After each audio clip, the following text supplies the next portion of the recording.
Council meeting to order. If you can, please stand and join me for a moment of silence and the Pledge of Allegiance.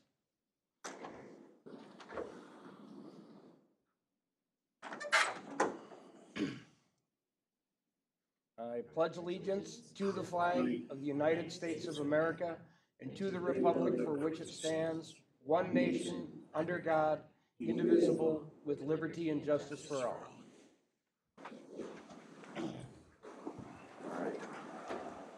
First item on the agenda would be the approval of the regular meeting proposed agenda. If I could get a motion to that effect. So move. I'll second. Commissioner Gray and Commissioner Philby. Any discussion? All those in favor say aye. Aye. Okay. Open forum. Is there anyone for open forum today? There is nobody signed up, Chair. Thank you very much. Next item up will be the consent agenda. I am not aware of any changes to the consent agenda, so at this point, I would entertain a motion to approve the consent agenda.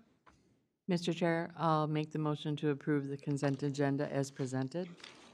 Commissioner Danilowski motions. Is there a second? I'll second that. Commissioner Gray seconds. Is there any discussion? Hearing no discussion. All those in favor say aye. Aye. Motion carries. Next item on the agenda will be announcements. Thank you, Mr. Chair, members of the commission. Just a couple of quick announcements. Let's start with calendar call. Thought we should just clarify for Friday where everybody may or may not be, just so we have a good track of that. We have two significant events that some commissioners are signed up for. I don't think any of them will require posting, but we would have to do so today, so just clarifying. We have a housing task force meeting up in St. Cloud that some of you signed up for, and then some of you also received an invitation to go up to the Mille Lacs Band for a treaty rights celebration. And so I'm just looking for commissioners to note to me who's planning on going where, so we can appropriately manage that. Housing? Housing. Treaty. That's right. Two treaty, two housing? That means you get to be odd commissioner out, or were you planning? I'm on vacation. All right. Well, then we will not have anybody, any three at any particular item. Any other thoughts on that, or anything we want to share about those activities? Carpooling wise, going up, I know staff wise, we're planning on Gina going up to the treaty rights celebration. Andrew, I don't think is going to go, and I'm not going to go.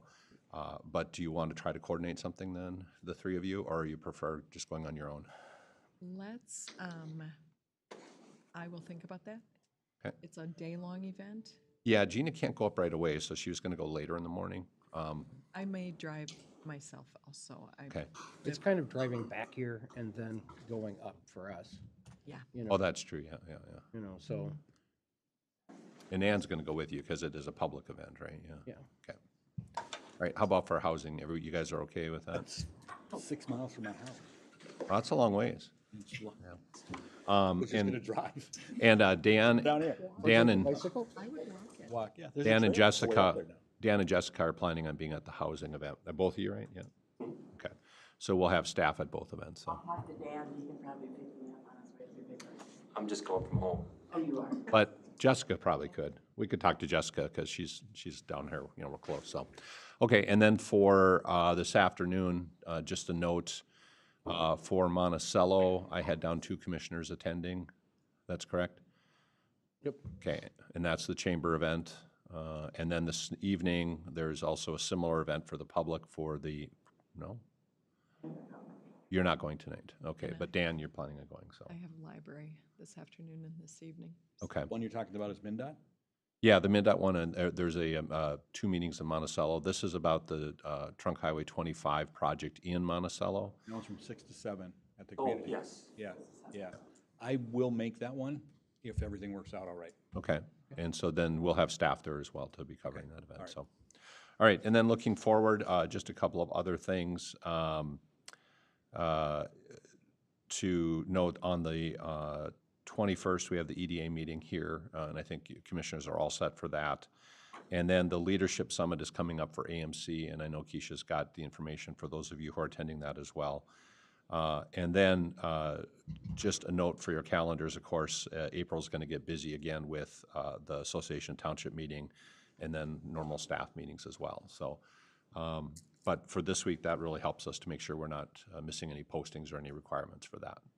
Other announcements, just a couple other things. We did receive a request from the courts to look at the issue of early replacement of the flags and the seals in the courthouses.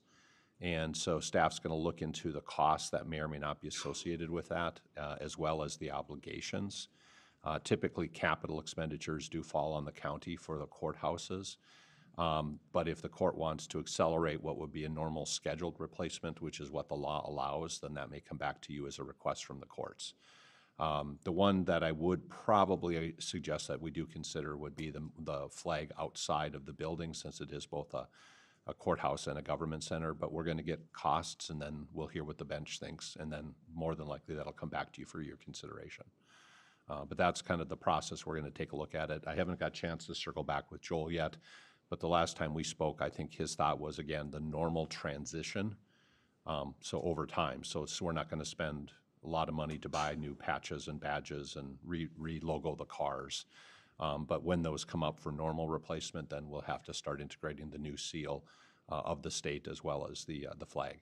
The other thing that we did learn, however, is that any official documents that require the seal of the state of Minnesota do have to be processed as soon as possible. So we'll make sure that your staff are aware of that and that we comply with that requirement. That doesn't have the transition period. So things like official recorded documents, anything that the attorney and I have to work on will have to reflect that. With that, I think I'll stop for any other announcements unless there's questions that the board has.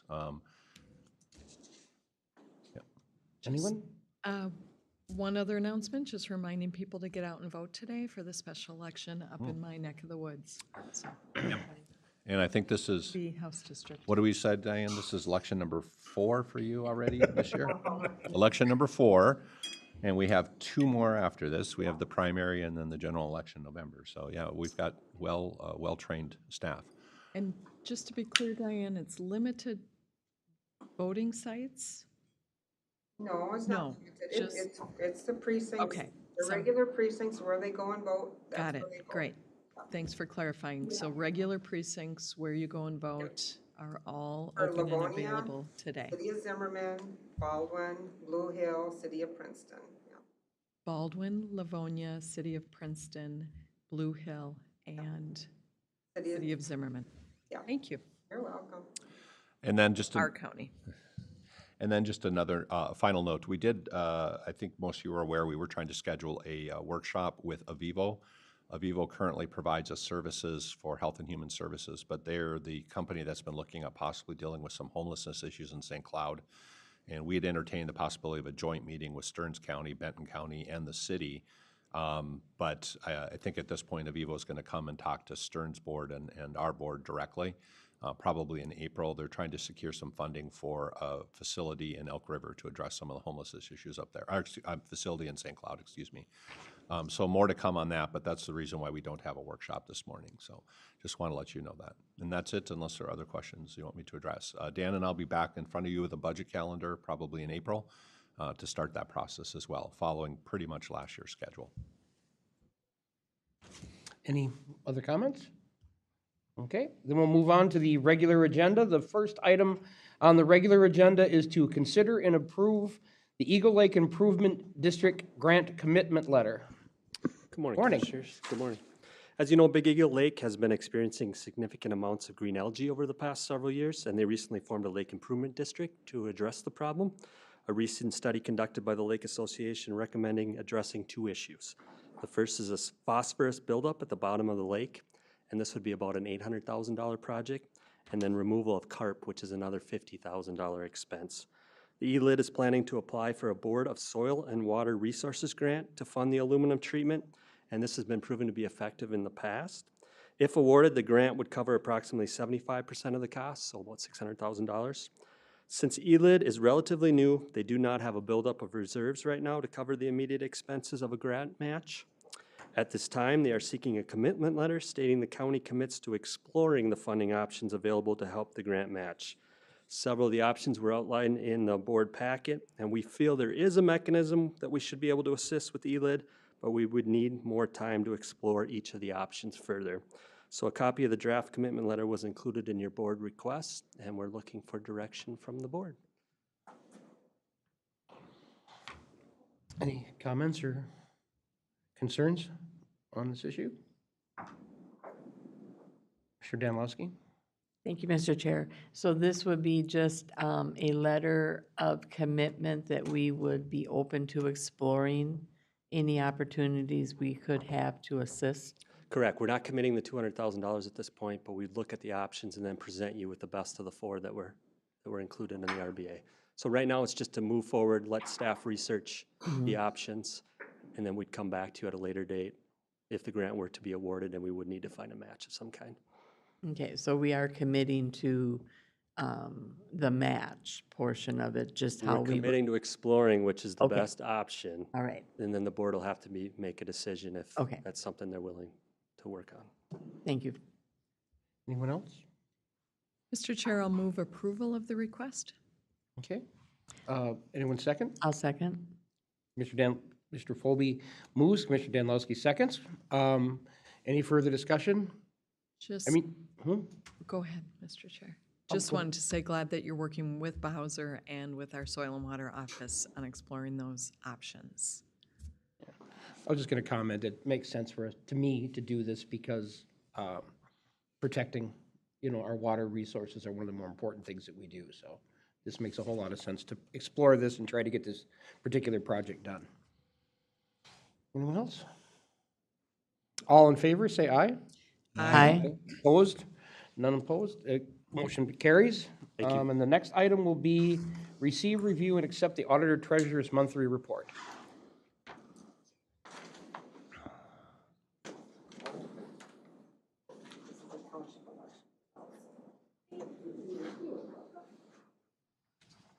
Thanks, Jane. Thank you.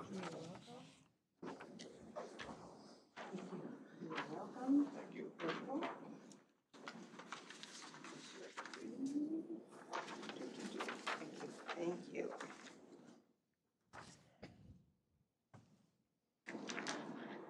Good morning, Chairman and Commissioners.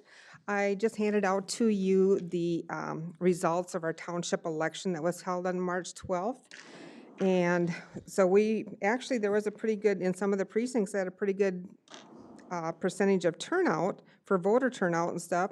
Baldwin Township had a 9.65% voter turnout. Blue Hill had 5%, and Palmer Township had 6.65% turnout. So that was pretty good in comparison to where the registered voters were and so forth. We had a total of 1,152 people that voted in the township election.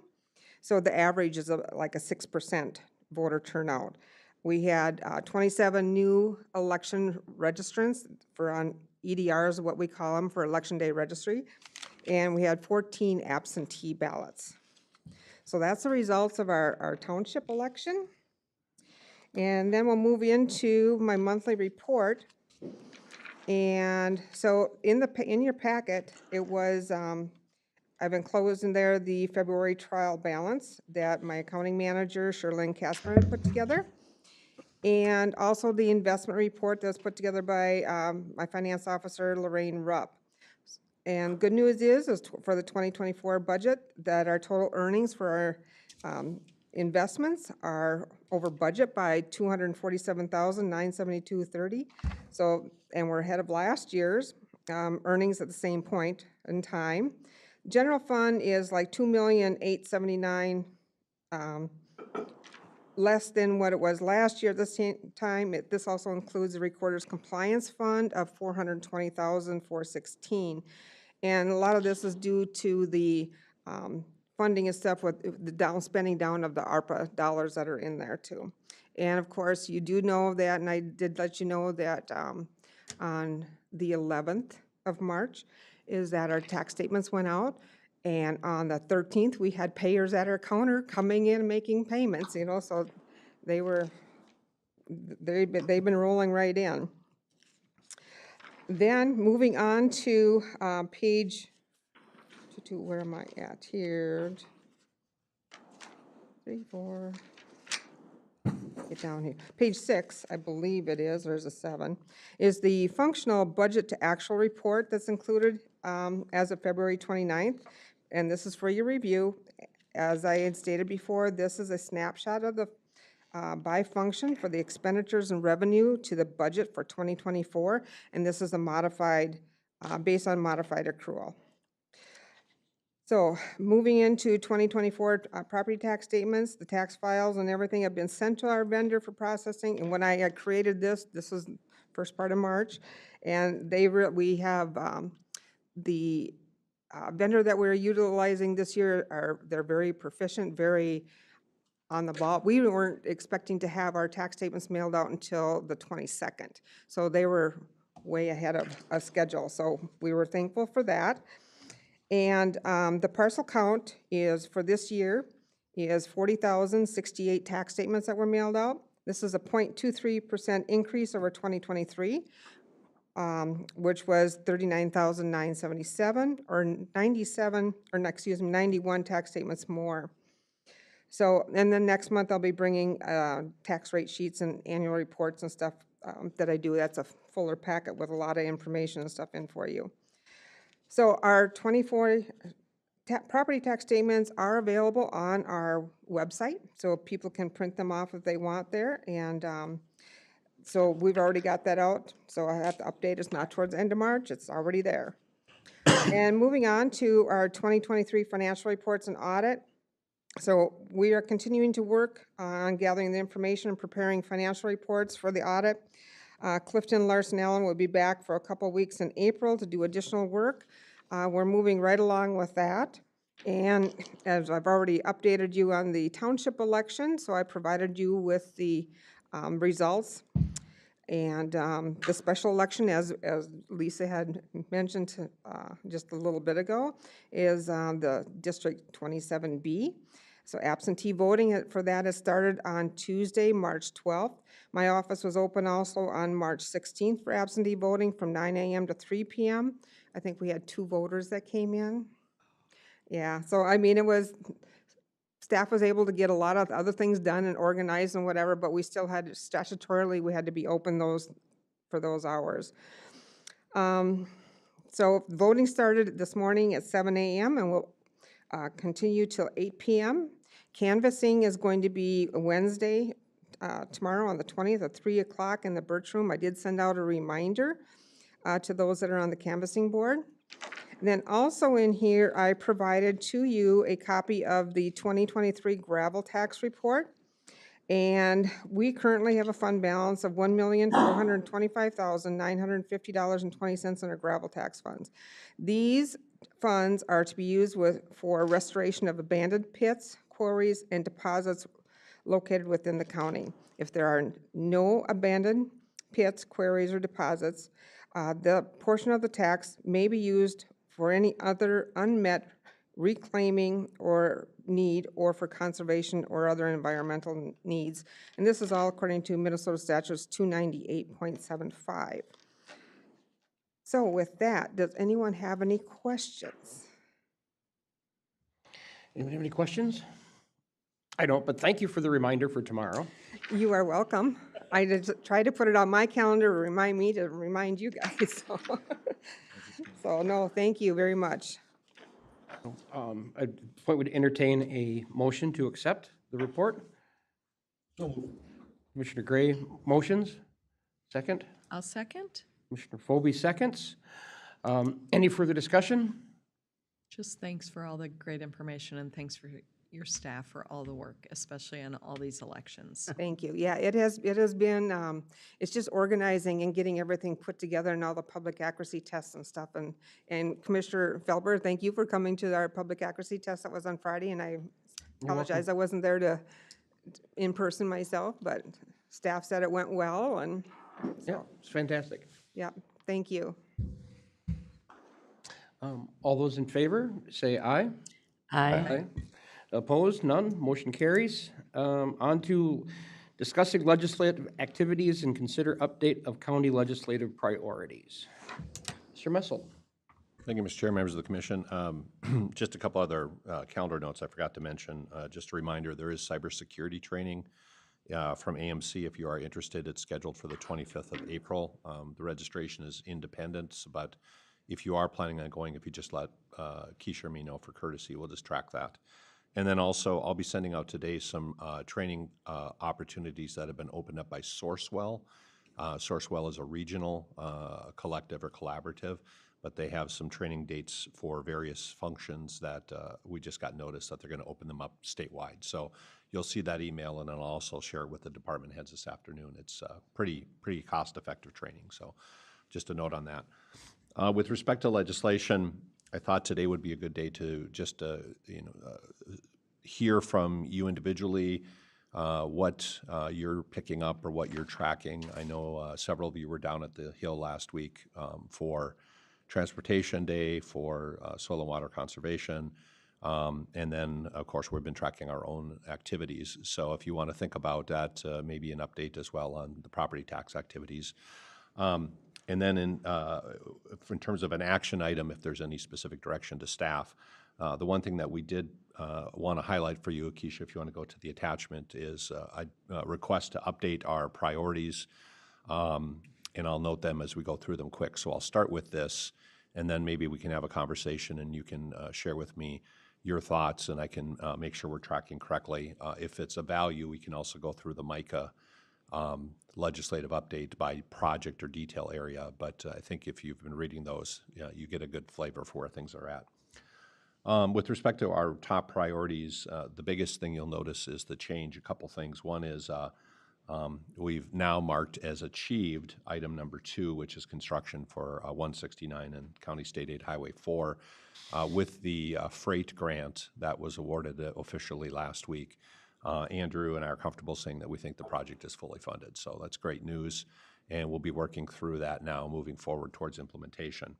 And then in addition, for top priorities, I would just note that I'd omitted number 7, that I want to make sure it was clarified. When we printed this, I'd left that out. That was a change that the board had made in January. So that is something that's on the top priority list.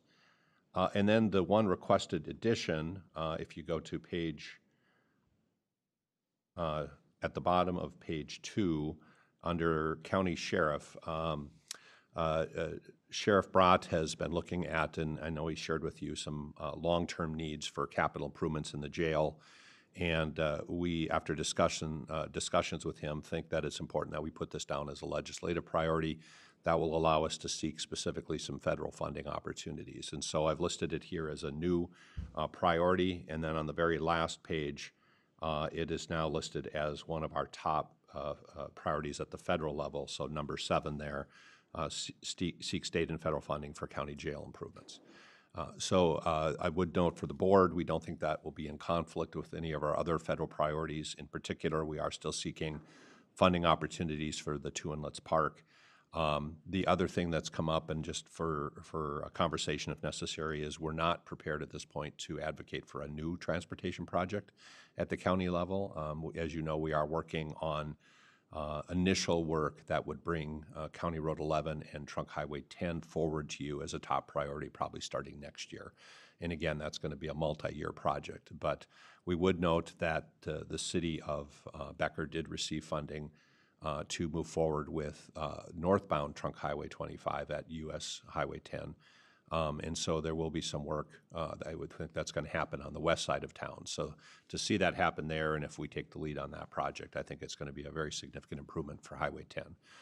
And of course, then also to be discussed later is the priority for any type of bridge crossing or development that comes out of the CMRP projects. And so we'll be tracking that as well as a possible transportation project. But we don't see any conflict with pursuing some possible jail capital funding at the same time that we're looking for our other 2 priorities. So with that, I'll answer any questions you may have about our priorities at the end of the discussion. Hopefully you're comfortable approving this as an amended or updated legislative priority list that will allow us to start proceeding. And then more importantly is maybe to have a brief discussion about things that you're tracking, what you heard last week, and just make sure that we're on track for the rest of the session. So, anyone? Mr. Helms? Just from a process standpoint, do you want us to approve this first and then have a discussion over what we're tracking? Yeah, that makes sense unless you have other changes you see to the legislative list. Okay.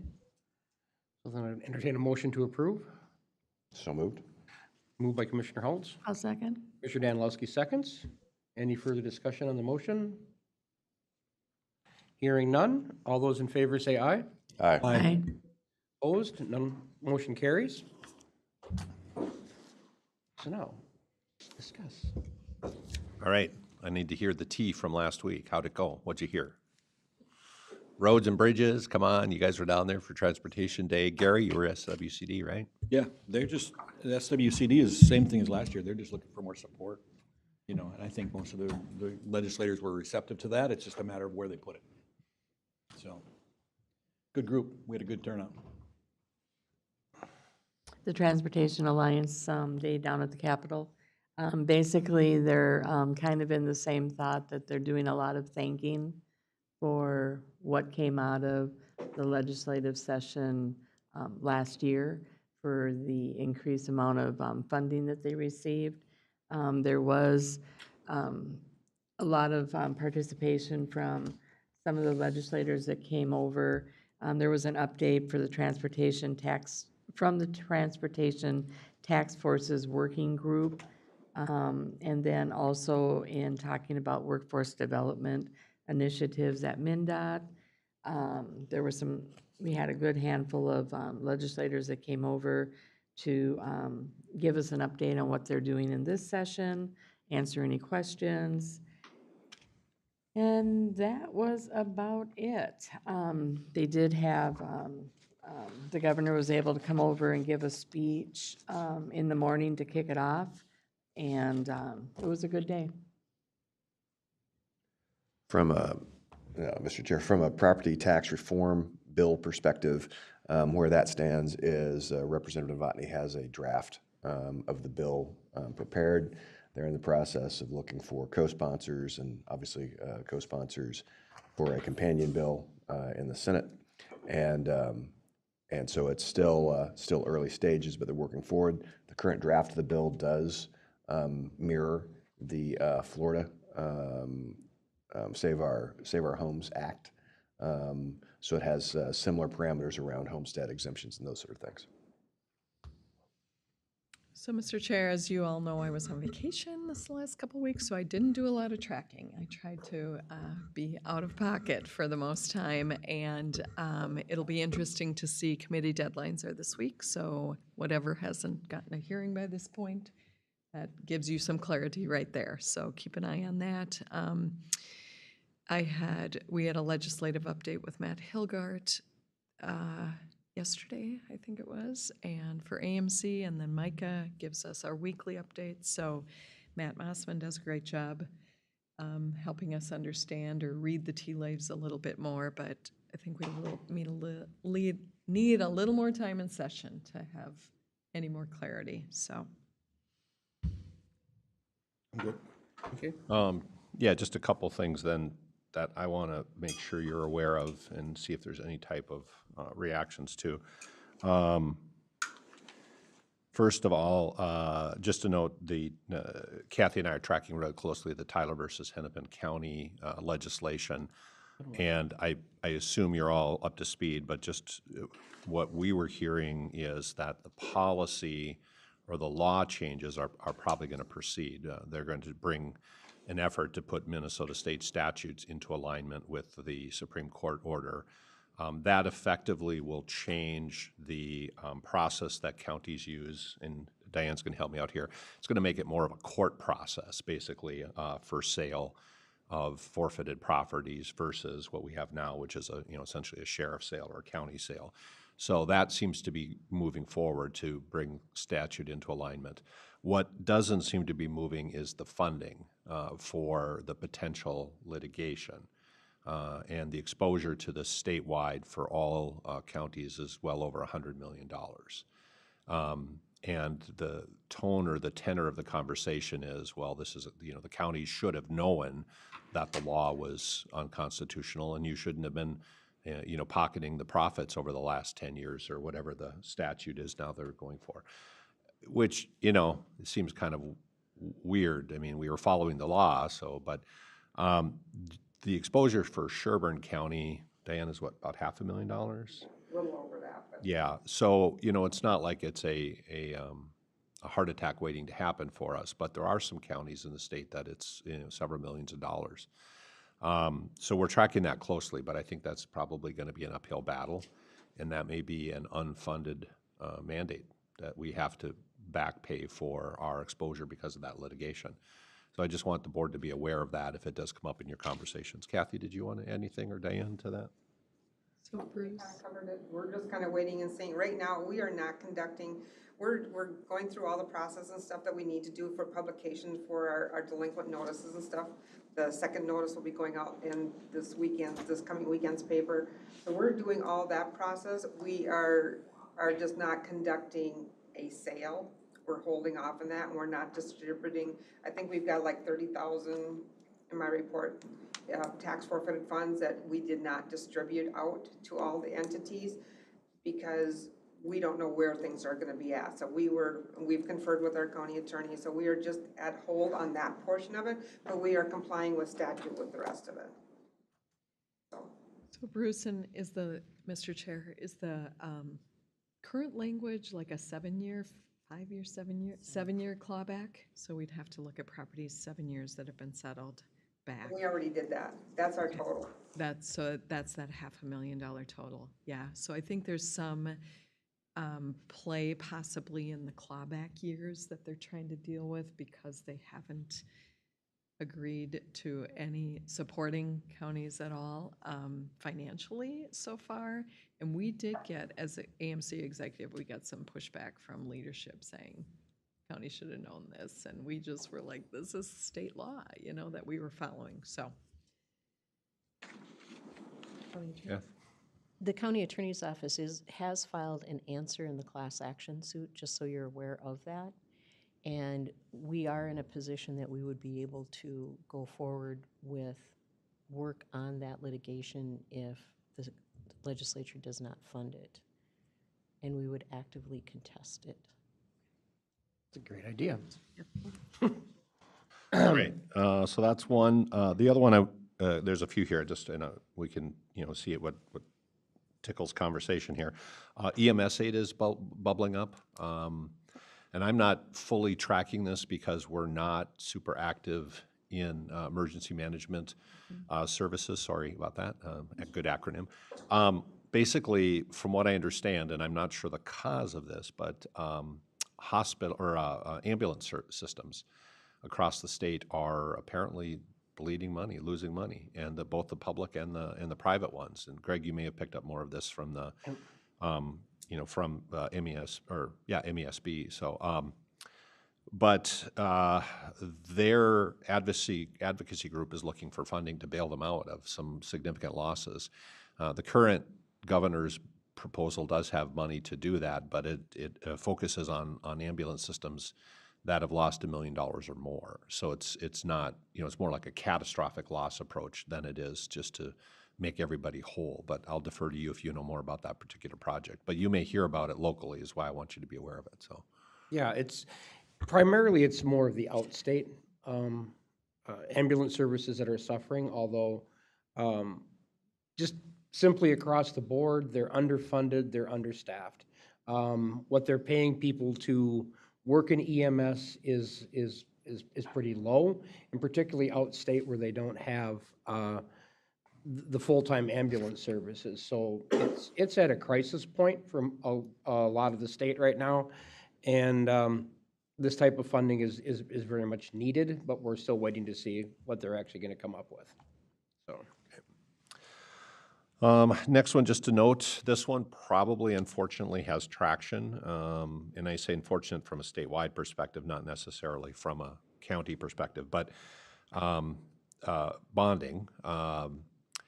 Both chairs in the Senate and House, so Senate Pappas and Representative Lee, are apparently reacting to a significant number of local requests for bonding. And the prevailing attitude at the state is it's a state bonding bill, that local projects should be very limited in their approach, where instead it's become a proliferation of requests, including ours that we put in. And then the other part of that is they're now starting to see the second generation of the same local project. So I'll just pick on one, for instance. So the Duluth Aquarium went to the legislature 25 years ago, got money to build the Duluth Aquarium. Now they're coming back to the legislature and say, we need money to renovate it, modify it, upgrade it. And they're going, wait a minute, this is like a continuous cycle here. So the bill that's been introduced would require that any local project that's funded by state bonding would have to have a local fund created for repair, maintenance, and replacement of that facility or that amenity. So the idea is it requires local entities to put skin in the game. If you think about it, how that may or may not impact would be like hopefully the 169 project, which is a MnDOT project, if that becomes part of MnDOT's infrastructure. But our local road improvements there, theoretically, we would have to demonstrate the capacity to keep those improvements in the future. So for us, again, it's not a significant impact. But for other communities, it really is going to see the constraining of the ability to seek local bonds from the state level, which then is going to come back on local communities to find local funding, i.e. their own bonding, their own borrowing, their own taxation to do these types of projects. So it'll be a very interesting conversation, and I'm sure you'll hear more through AMC and Micah, but this one has legs, so we do think it's gonna happen, so. Mr. Chair, when I did read that, there's another piece of it too, that it seems like they're gonna start to look at the local entity that is requesting the bonding funds and what their bonding rate, or what their bonding ability is. So it looks like they're going to be looking at, can that entity afford bonding that project On their own. Yeah. As well. Yeah, and we saw a little of that with, I think it was the Senate tour, when, basically the question was, does the city have skin in the game? And the city said no, and that conversation ended real quick. There's always been an assumption of a 50-50 match, but I think you're correct. Now it's going to be, why don't you just do this on your own? It's interesting. I suspect what will happen is nothing will happen this year, even though it could get traction. But this could come back into a modification of the PFA program, so the Public Facilities Authority.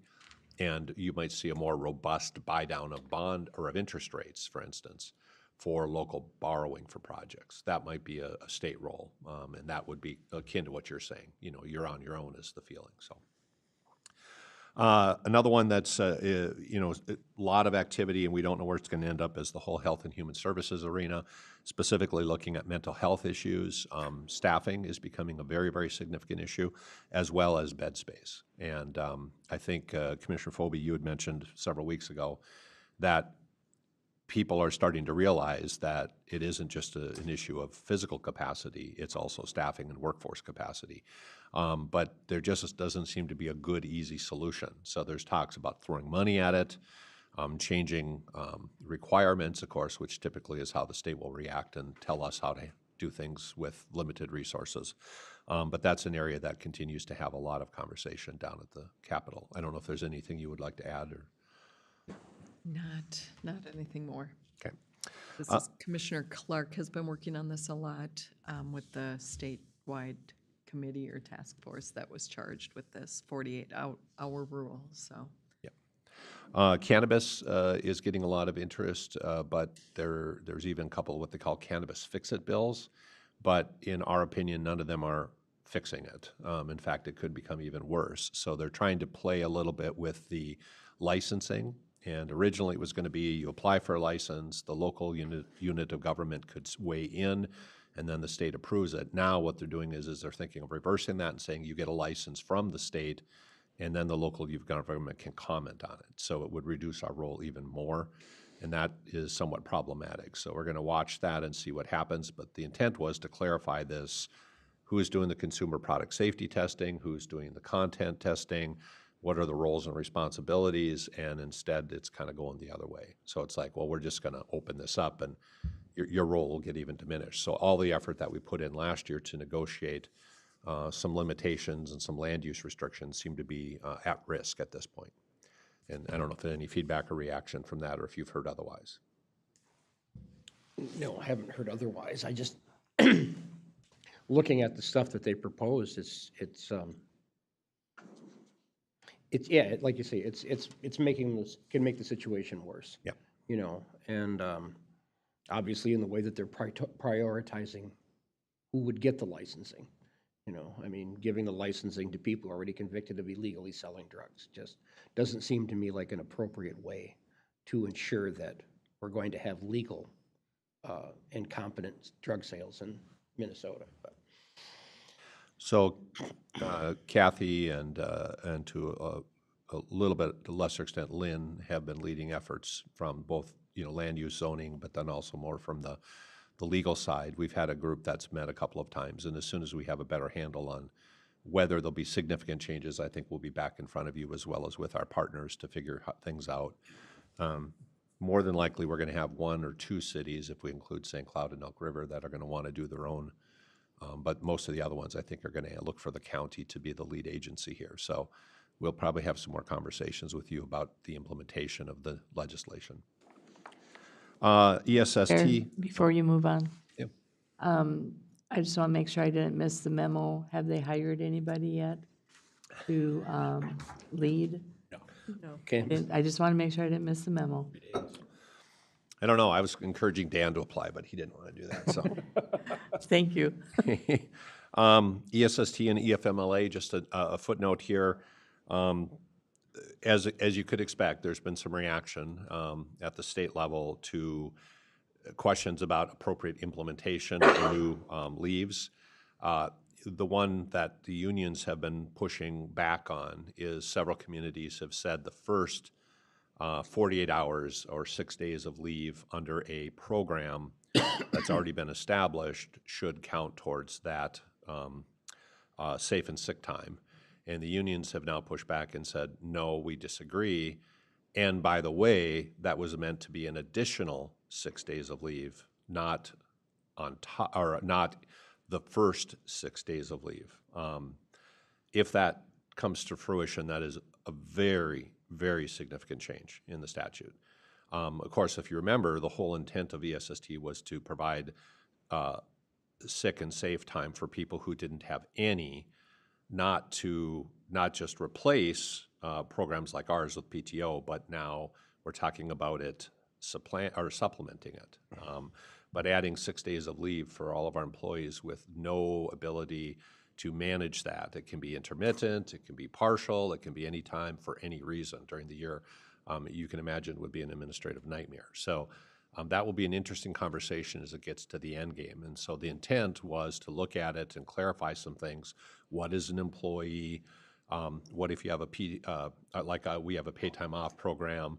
Now it's become, let's get more. And I think that you're going to see that push pretty significantly.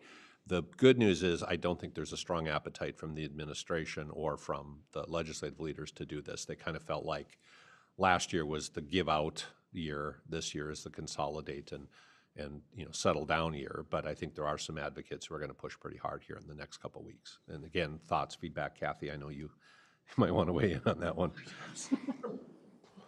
Well, Mr. Chair, the legislation specifically states that the ES&S time, if there is a PTO policy that meets the same requirements as ES&S time, that PTO policy meets the requirements.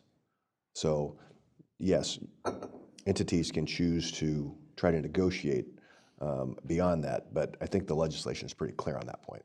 The current legislation, but the bills that have been introduced would change that. So that's what we're tracking, yeah. Pensions, just to note, there is some discussion about pension reform. Where it may or may not hit us is the 911 telecommunicators. There is that particular union is looking to change how PELRA would deal with them. And in particular, they would become part of the public safety group versus the general public employees group. The public safety group has a higher rate of pay, so our costs would go up for the employer contribution, and it would reduce their retirement to be the same as law enforcement officers, so age 55. It has been calculated by EMC to be a very, very significant change for those of us who have dispatch centers and 911 telecommunicators. So we're tracking that as well, and I think there's probably at least a 50-50 chance that one's going to pass as well. And the logic there is it's a very stressful job. They deal with a lot of the same significant issues that law enforcement officers do, so they should be treated as such. But then we're tracking that one. Just a couple others of interest, wetland credits. There is some movement to both add funding at the state level for a wetland replacement program, but also maybe to modify the current rules and regulations.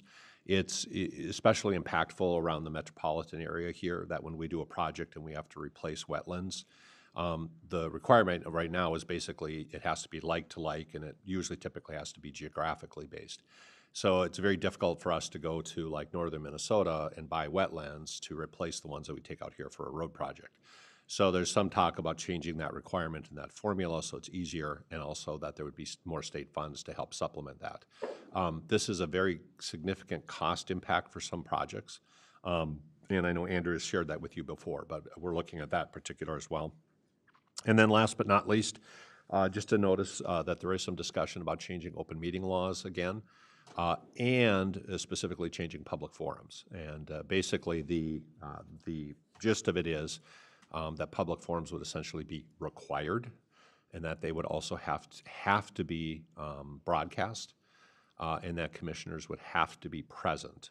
There are apparently some places that have open mic before a meeting, and you can come and go as you need or as you want. Currently, the only reaction that is that unless they're required, a lot of places may just stop having them because it's more and more difficult to manage them. But of course, if they're required and they become obligatory, they would be a mandated function of the state. So we'll track that again as well and see what happens. And I think you've picked up enough from conversations where that's coming from and why it's coming. So. The other part of the open meeting law thing would be to make it easier for, when somebody is meeting remote, they wouldn't have to be in a public space, which is actually kind of encouraging, because the old law is sort of antiquated. I mean, when you're searching for a ray of light in the current legislation, there's that one. And then, of course, there's, to me personally, and then I'm extremely pleased to see that they did come up with a solution that's put our SROs back in the schools. Because there's probably nothing more important than the safety of our children. So I'm glad to see that. Yeah. And our perennial bill is also in to index county program aid and local government aid to inflation. But, we'll see if that gets any traction as well. So a couple rays of light, yeah. Yeah, there's a couple rays of light. Any further? One question on the remote meeting rules. Do you think there's any traction then to do away with the limiting of you can only do 3? I haven't looked specifically at the legislation Greg referred to. I will and try to get that back to you. Yeah, it does. It does. Yep. Does it sound encouraging that? Yeah, it's going to make it a lot easier for people to be flexible with their schedules for public meetings. Okay. Sounds like Kathy said she thinks the draft does include that taking out that limitation, yeah. Yeah. And I was just curious if there's any feedback on is it being received well? We'll see. Too much to track. Okay. All right, I think we've concluded our legislative discussion. Commissioner correspondence, who would like to start? Commissioner Holtz? Yeah, I can go first. Just a couple of key highlights. One, we had our first, to be repetitive, our first inaugural meeting of the Parks Commission, which was really just an organizational meeting. But it was nice to meet with everybody and to start those discussions, start to put in place the groundwork for what those meetings are going to be in the future. And it's a good group of people, and they were good discussions. So I thought that went quite well. Then another piece I had a meeting, actually had lunch with Representative Emmer and Representative Botany, where they did a presentation of a flag that flew over the Capitol to the Elk River Police Chief, which was very nice. And then Representative Emmer spent about an hour and a half sitting around talking about what's going on between Washington, Minnesota, and at the county level. So it was a nice forum, nice long discussion. And then finally, the one other thing that I wanted to bring up is I think we've received some correspondence from various concerned folks around the county fair. And I know that we're in the process of, we provided a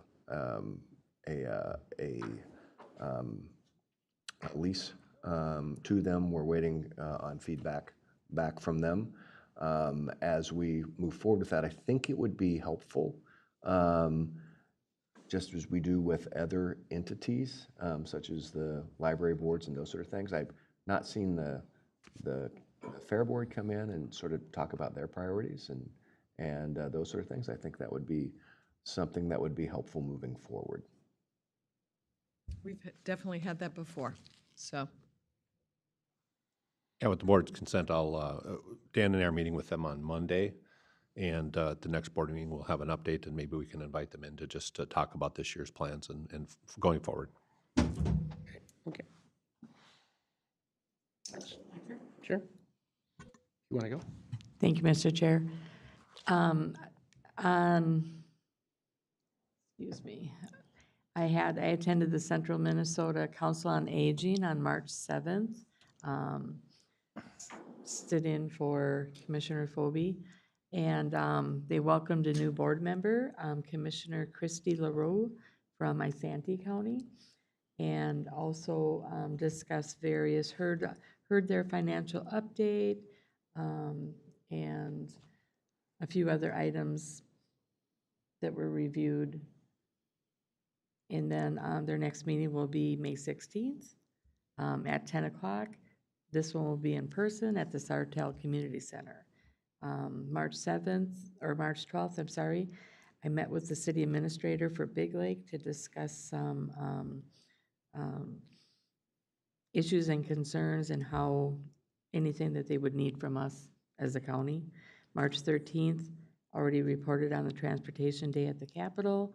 Also that same day, I had a NACO Community Economic Workforce Development Zoom meeting.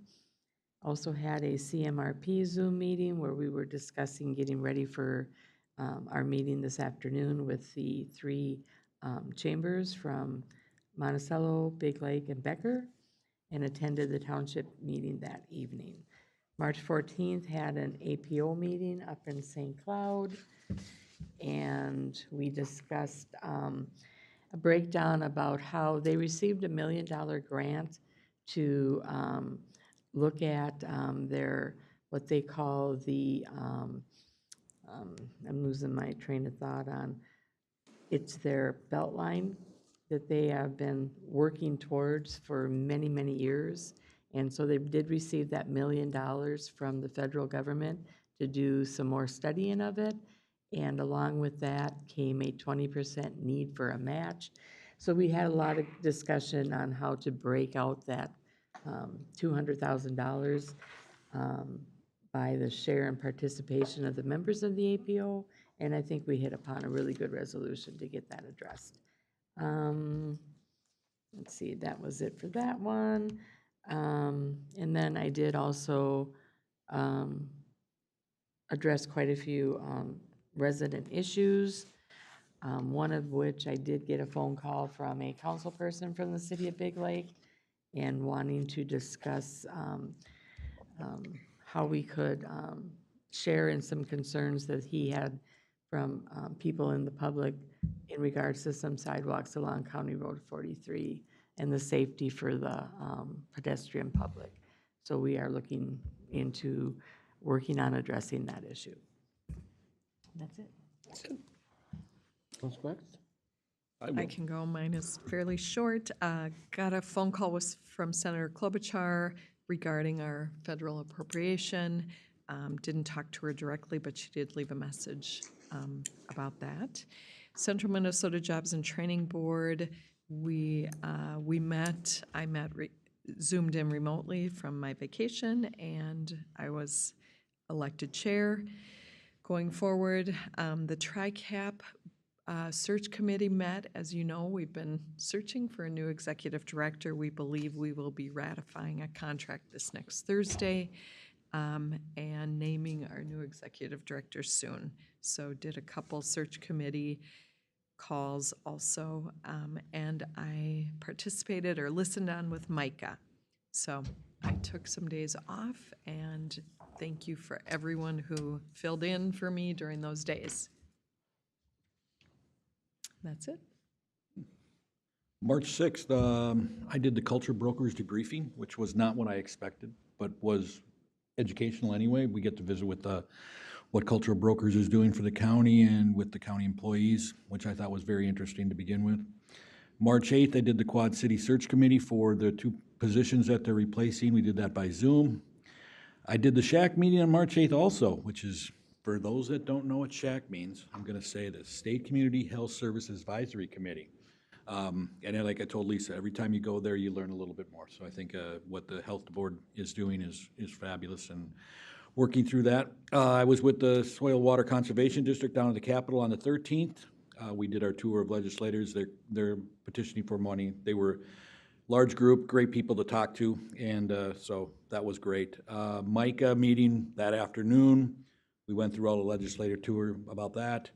I did a Blattner Energy headquarters tour on March 14th. I thought was great considering the amount of work that Blattner is doing within the county. Got to understand their culture a little bit better, and their facility is outstanding. If you ever get a chance to see Blattner's building out in Avon, it's incredible. I did the XL Energy stakeholder meeting by Zoom on the 14th. That's just an update of what they're doing in an area about with the Sherco and all of that. And then I did on the 14th also, I did the SWCD board meeting by Zoom, and Rayanne talked. I'm the alternate on the APO, so I was there, and that was a very educational meeting. Let's just say I think the APO was a lot more contentious in what they decided that night than this new board will ever be. So it was interesting to say the least, and that was all I did. Okay, so for me, let's see. I started out with the Safe Roads Coalition. The student videos are in, and they're out to be voted for. And a big issue in the county still remains stop arm violations. Simply put, stop for school buses. Do not run past them. It's really alarming to see the rate that that's still happening at. Violent Offender Task Force, the Joint Powers Agreement is taken care of. They're working on some upgrades to an investigation ban. Administrative Advisor, the Sherburne County Administrative Advisory Board, we talked about a comprehensive plan. We're expanding the training and use of Narcan on the facility here. So we're going to have more people that are trained to use it, and we're going to have more availability for it. Community Corrections is fully staffed for a change, which is nice to know. We're looking forward to seeing what we can get done with that. I guess we're hiring another attorney for the county attorney's office, which is good because there's still a backlog in the courts and we need to get that resolved. In juvenile crime, the numbers are actually kind of high and the kids are really young. This is not good news. This is some stuff that requires some more work.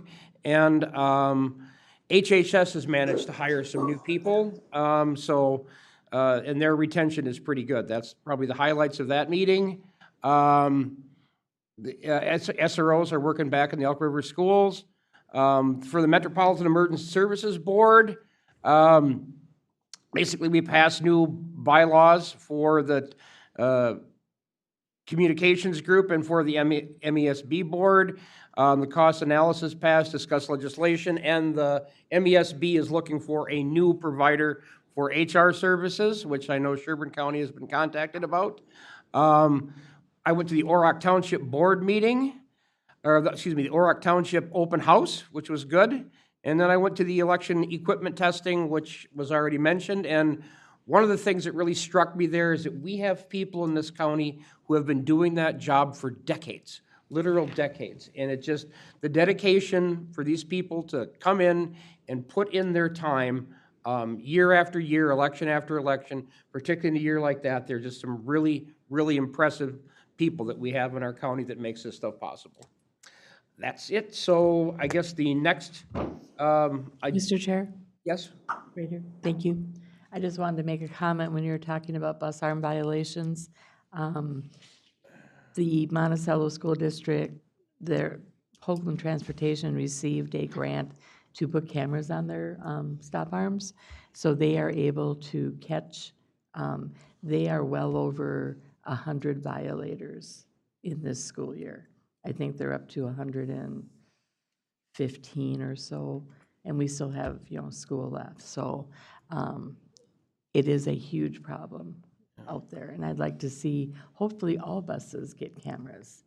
That would be a great thing, to get the cameras and also And actually to effectively charge, prosecute them under Minnesota law. Yep, agree. Because just 3-4 minutes is not worth running over a child. There's really no question about that. Anything else? Then we will recess the regular meeting and open the Community Health Board meeting. Move to that agenda. Call that meeting to order.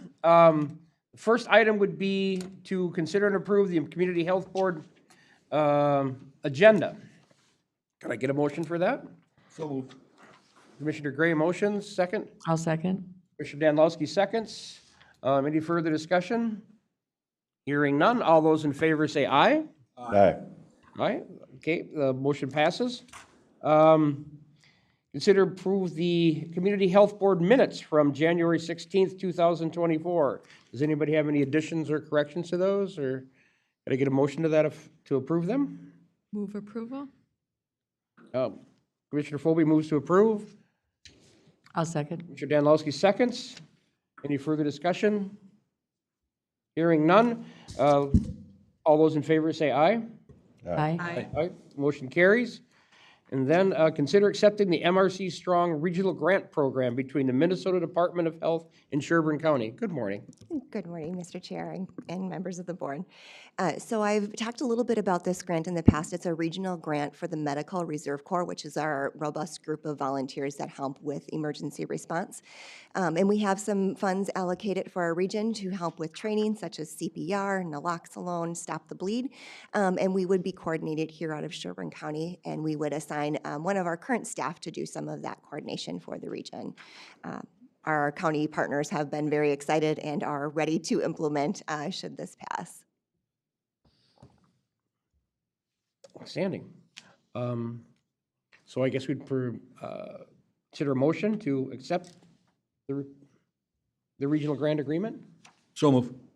Commissioner Gray motions, second. I'll second. Commissioner Danilowski seconds. Any further discussion? All those in favor say aye. Aye. Aye. Opposed? None. Motion carries. And then the bi-monthly report. All right, I have just a couple of things, and then I'm going to invite some colleagues up to give an update on First Steps Central Minnesota. So first, just a quick update on our staffing. The positions that were approved last month, we have moved forward with the community health coordinator. We have an offer out and is pending, so we're excited to get that one on board. We've been working with HR and DDA to get the position analysis questionnaire approved for the WIC supervisor, and we are taking some time to make sure that those job descriptions are incorporating those foundational public health responsibilities. So we expect to see that in the next month or so. We're waiting with nutrition education until we get that supervisor on board. The community health worker, again, this is a new position for the county through that Promising Practices Grant. We'll be working through that process here. That was slotted to really start in July 1st now. They've asked for us to do a bit of an extension with the Department of Health. So we'll get that going soon as well. And then the last one, the case aide and administrative specialist that were approved to go full-time have done that now and are increasing their work duties. So moving along with those items. And then I wanted you to be aware that we are entering into our next community health needs assessment phase, and we are kicking that off next month with a group of community partners to talk about capacity and what that looks like for health concerns, kind of from their standpoint, what they do in the community and how they interact with the consumers and community in their realms. So that's going to be April 10th at the Sauk Rapids Government Center. You're welcome to attend in person. You're welcome to attend via a hybrid link, but you don't have to attend at all. It's really more of a kickoff meeting. We will be asking, though, likely our SHAC representatives to maybe do some work with the board to talk about what the board sees, our community health board sees as priority issues for health concerns in the community from your perspective. So stay tuned for some information on that coming up. And with that, I'm going to bring up my two colleagues here. Mr. Chair, Nicole, can you send out an email to that meeting? Yes, Will. Thank you. Good morning. Good morning, Chair, and members of the board. My name is Kelly Ball, and I'm one of the public health nurses here in public health, and my current role is with the regional manager for our Family Home Visiting Collaborative, First Steps. Let you introduce. And I'm Leah Kreutzer. I am the Regional Family Home Visiting Data and Analytics Manager. Oh, okay. Sounds good. We're not used to the mic situation. Well, good morning. We were asked, do I just click on this? Sorry, I'm not used to the, there we go. Okay, sounds good. So asked to just kind of give an update about our regional work being done. And so just wanted to kind of lay the foundation of what family home visiting is to kind of give the context to our presentation. So family home visiting in its most basic definition is a voluntary home-based service done prenatally through the early years of a child's life.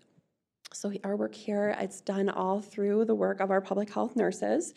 And because of that, it allows for a strength-based, relationship-focused of service.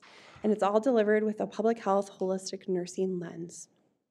And what makes family home visiting so successful is that relationship that is developed between our nurses and the families that they serve, which then positively impacts and influences a positive parent and child relationship. So our program is a voluntary service. It's a voluntary program. It's provided to families in our county, in our central Minnesota region, and really across the state at no cost. Third-party billing for the service is part of our work plan for our grant and also a required reporting element. And just to kind of give you some context for that, from 2022 to 2023, our collaborative increased reimbursement from our third-party billing services by approximately 215%. So 215%, which is obviously a significant jump, and that allows for continued support of family home visiting programming and our sustainability. So with that, the impact of our program, you'll see on the screen some of those highlights, but really the goal of family home visiting is to equip parents with the tools, education, resources, and support network to be successful parents early and in the most influential part of their parenting journey and their child's life. Outcomes are positive not only for the caregiver, but also the child, both in the short term and long term. And as I mentioned, some of the impacts are on the screen. A few of those to note, just moms who have a more positive transition to parenting with increased confidence to care for their child and also themselves. This allows for a greater ability to adapt and self-manage despite any ongoing barriers in their life. Parents are able to respond to their child's verbal, emotional, and developmental needs better because of improved parental involvement. This then helps with school readiness later in the child's life. Moms also rate their own health better, and throughout the program build a wide net of community resources, formal and informal supports, in which benefits last well beyond the years that the family is enrolled in our program. Benefits to the child include lower respiratory rates of infection. They receive breast milk longer and are also at a lower risk of child abuse and neglect. So a little bit about our collaborative. So family home visiting has been around for many, many years, well before our collaborative came to be. But just kind of highlight some of those successes in the last 5 years. So First Step Central Minnesota is the Family Home Visiting Collaborative of Benton, Sherburne, Stearns, and Wright counties. In 2019, our collaborative received expansion funds from the Minnesota Department of Health to expand our evidence-based family home visiting programs and to launch our collaborative relationship as first steps. So the original grant cycle went through mid-2019 through 2022, and then we did receive continuing funds for that now from 2023 to 2027. And so while our grant funding that we receive through that supports our evidence-based home visiting model, it's just one of many funding supports, our sources that supports our family home visiting as a whole in each of our 4 counties. So in that original work plan, there were many visions, many goals, and far too many to cover in our 10-minute presentation here, but happy to showcase a few of those for you. So one of our first initiatives was to create our collaborative branding first steps, along with our centralized intake of incoming referrals for the region. Our thought behind this was that in order to expand our program, we needed to make it easier to access the programming, both for the families and also our community partners. So we now have a common referral form, one point of contact via phone, websites, different social media platforms, branded outreach messaging, and materials. These efforts reduced many barriers in our referral process and increased awareness of the program through the Central Minnesota region. It's also something we receive positive feedback from our community partners all the time about. And because of this grant, there were opportunities to hire additional home visiting staff back in 2019 and to be able to serve more families in our region. Nurses are now also able to serve across county lines, so should their families maybe move across county lines, which happens quite a bit. And that the emphasis of that is really to maintain that nurse and family relationship, which is really what the foundation of our program. Both my and Leah's positions are grant funded, and having our layer of capacity to support this regional work in this level that we're doing is trailblazing and unmatched across the entire state of Minnesota. Because of our expanded capacity, we're able to take a systems approach to collaboration and outreach with our community partners and actively participate in various community groups and work on healthcare system change and coordination of services. We've built a series of supports for our home visiting staff as well, including routine reflective consultation with an infant mental health specialist, bi-monthly community of practices for all staff, a best practice guide for transparent communication and increased standardization of programmatic elements and service delivery. We also prioritize continuous quality improvement each and every day to drive the work, keeping data at the forefront of decision-making, programmatic change, and programmatic evaluation. There was no how-to guide on how to build a 4-county collaborative. We, however, are proud to say that we have been recognized across the state and the nation for our innovative approach to continuous quality improvement, collaboration, and our expansion of services. So with that, I'm going to hand it over to Leah. She's going to walk through some of the data points. Okay. And then I can use the clicker. Awesome. Maybe. There we go. So as mentioned, our centralized intake is one of our biggest undertakings and greatest success. To date, we've received over 3,000 referrals through the centralized intake from our region, and we've continued growth each year, even through COVID. We were able to continue to keep, because this launched shortly before COVID, and everything completely changed with being out of the homes for home visit and moving to telework. We created a 6% growth from the previous year in referrals. So that's pretty neat as we continue to see this grow. We continue to work on that. Our capacity will have to expand with adding more nurses if our growth continues in this way to serve more families. So we utilize data like this along with a number of other reports in monthly, quarterly, and annual review for our data-driven decision-making with our outreach teams, with our directors and supervisor teams. And then also we use it both collaboratively and we use it per county. So I'm able to break it all down and be able to work with each county individually on their data pieces.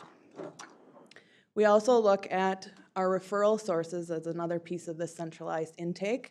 We've had over 100 total through the 5 years we've had this in process, and 63 different referral sources last year.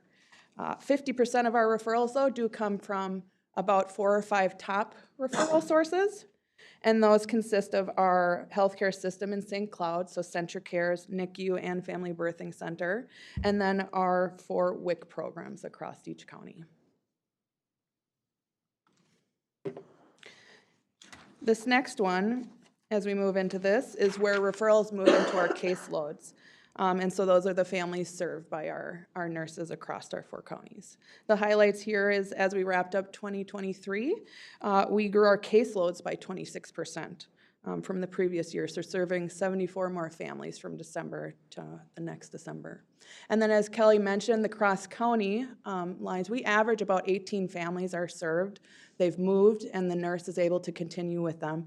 This is highly important as the data shows that it's really 50 or more % that drop off if they have to change nurse. So the continuity of care and being able to do that here is very unique in the state. So that is one piece we love to highlight about that nurse-family relationship getting to continue.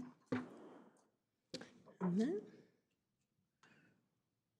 also, as Kelly mentioned, our continuous quality improvement is another main piece of our work. And we focus in 3 facets. So we focus on our community partners and outreach. So we do an annual formal feedback survey with them. We utilize to continue to improve pieces on our outreach and referral process.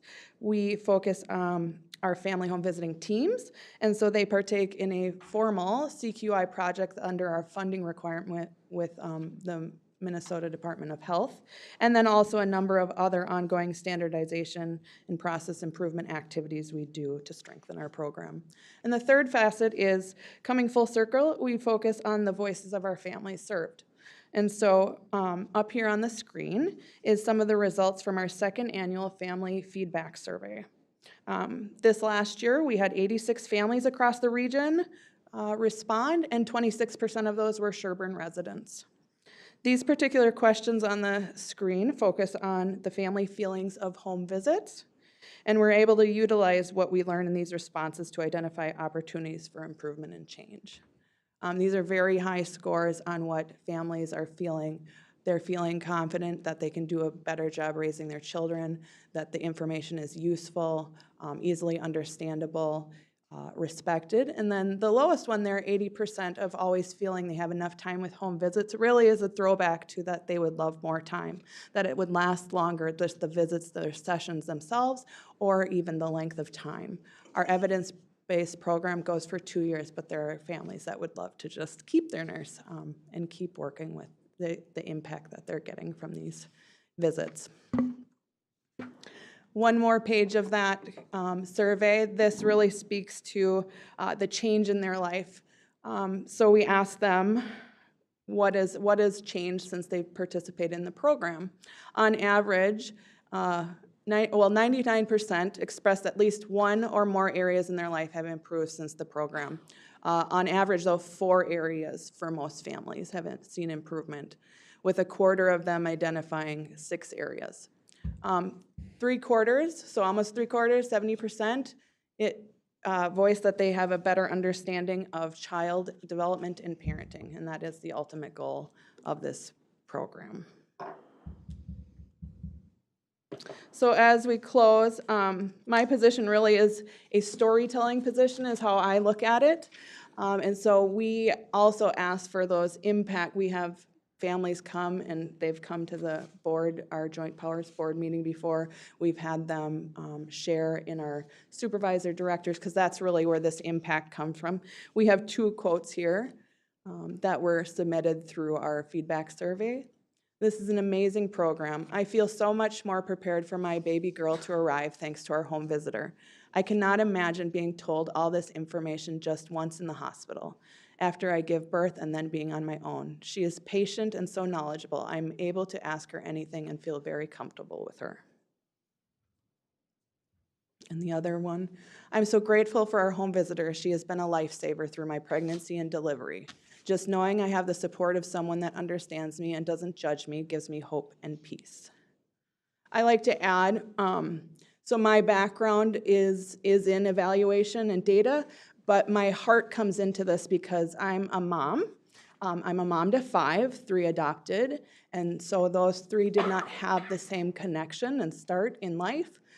They began with a disrupted attachment, and what we're striving to do here is really grow that and the importance of it to really connect those in those early 0 to 3 years where that development occurs, because I know what it looks like when it doesn't. So, anything else? No? Thank you. Any questions? Anyone have any questions? Mine is more of a comment. I was a very green new commissioner when I sat in on my first meeting of First Steps back in January or February, and the 3 ladies in the room spent an hour with me after it because I didn't know acronyms, I didn't know data, I didn't know anything. I was just flabbergasted at the amount of work they put into public health and what an importance it is to the county. Like I've said it before, what we decide here, every decision we make affects public health in a way. And I, from a personal level, want to thank them because they gave me just a snippet of what health is, the public health sector is within the county, and for me to grow as an individual to understand it better has just been tremendous. And I just want to thank them and all the work they did do for the county. You've been great. Thank you all for the work that you do. It's really important, and I think you guys do a great job. Thank you very much. Yeah, Mr. Chair, just once again, I really appreciate the work and the efforts that you put in. For those of you that don't know, my wife did home health for quite a while. She was also a NICU nurse. So the importance of early development and that support it has long-term benefits. So I think this is a great program. There's still way too many acronyms, though. Way. Mr. Chair, as you know, I serve on the Joint Powers Board with our 4 counties, and this for me, whenever you have programs that support prevention of anything that's going to come to this dais or to our court systems later on in life or our HHS, whatever we can do to help get these littles on a good path and good relationships with their caregivers is just critical to prevent a lot of future challenges for individuals and households, but also saves costs in the long run. And I know you always can't quantify that number and, put it down on paper, but this is great prevention. So thank you. Mr. Chair, I can't concur enough on everything my colleagues have said. I think it's vitally important that we have this opportunity to take a young mother or a mother of any age and start from basically during pregnancy all the way through, I think is hugely important for the success. Not all times people seem to think that we just know it. We don't just know it. So all of the education and all the support that can be given, I think hugely pays great benefits. So thank you for your work. So I don't think there's any action required on this. So if all commentary is done, then I will, I'm sorry? We can close, yep. Okay. Then I will adjourn the Community Health Board meeting and reopen the primary meeting, which I will also adjourn then at this time. Thank you.